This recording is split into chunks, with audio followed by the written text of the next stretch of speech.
আসসালামাইকুম। আজ একটি ম্যাথ সলিউশন দেখব।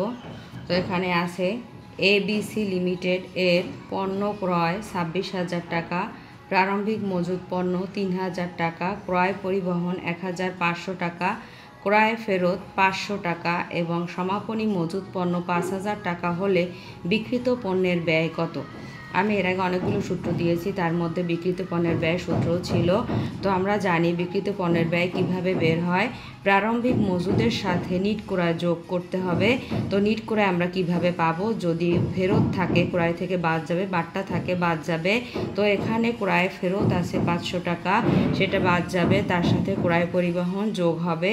তাহলে আমরা যেটা পাবো, যে অ্যামাউন্টটা পাবো, তার সাথে সমাপনী মজুত পণ্য বাদ দিলেই পেয়ে যাব বিক্রিত পণ্যের ব্যয়। তাহলে এখানে প্রারম্ভিক মজুদ হচ্ছে 3,000 টাকা, আমরা এখানে 3,000 টাকা বসিয়েছি। এরপরে 26,000 টাকা হচ্ছে ক্রয়, 26,000 টাকার ক্রয় করা হয়েছে, সেখান থেকে ফেরত আছে 500 টাকা বাদ যাবে।